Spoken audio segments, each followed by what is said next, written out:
Hey, what's going on, guys? Welcome back. The biggest thing for me is that Unka and Damian can now enter the Abyss. That alone opens up more room for the game to grow in a way that feels important because it is not just a random cosmetic change, it actually changes where these characters can go and what content they can access.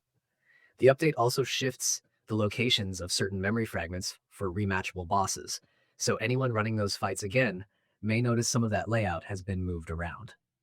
At the same time, they added a new hide minimap and status option, which is a nice touch for people who want a cleaner screen, and summon pets now rest with the character in bed, which is such a small detail, but it really makes the world feel more alive. There is also a new item called Hunter's Sigil, and that one is pretty interesting because it gives bird pets a more useful role. When it is equipped, the bird can retrieve prey and gatherable items that match its specialty. So that is the kind of system change that quietly improves the daily flow of play. On top of that, the update adds a ton of new gear. Cliff and Unka get 39 new pieces of equipment, including boss gear like Tyrandus the Ashen, Unyielding Hero, Knight of Carnage, Martial Monk, and Grand General of Demoness outfits, plus new armor and headgear. Damian gets 8 new armor pieces as well, and the update notes say these new items can come from quests, achievements, shops, and other sources. What is also cool here is how much the outfit system is being opened up.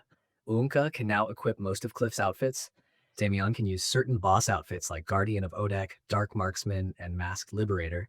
And Cliff and Unka can now use Cuckoo equipment too, including the lightning resistant, flame resistant, and ice resistant sets, plus the boots and helm.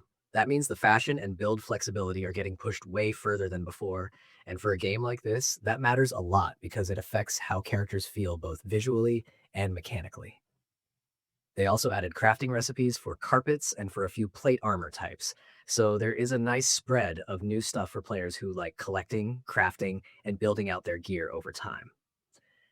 Then there is the dye system, which I think a lot of players are going to appreciate right away. Certain disguise outfits that could not be dyed before can now be dyed, and most weapons and secondary weapons can be dyed too.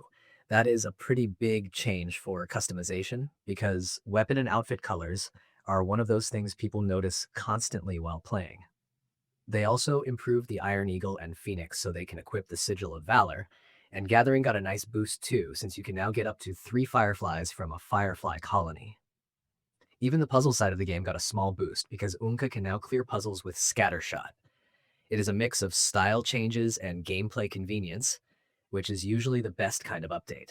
A lot of the update is also about making the game feel smoother moment to moment.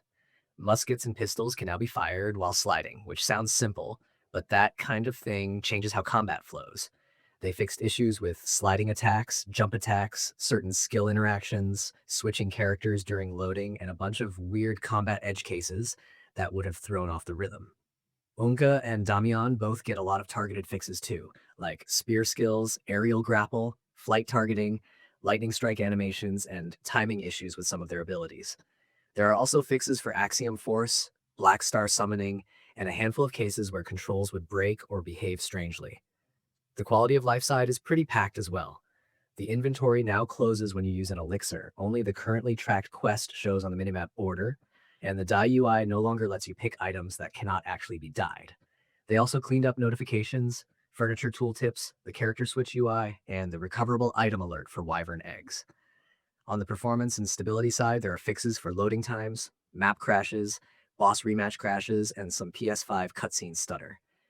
That kind of work does not always sound exciting in a quick summary, but it absolutely matters once you are actually playing for a while. And the rest of the update keeps going with the same idea, just trimming away rough edges.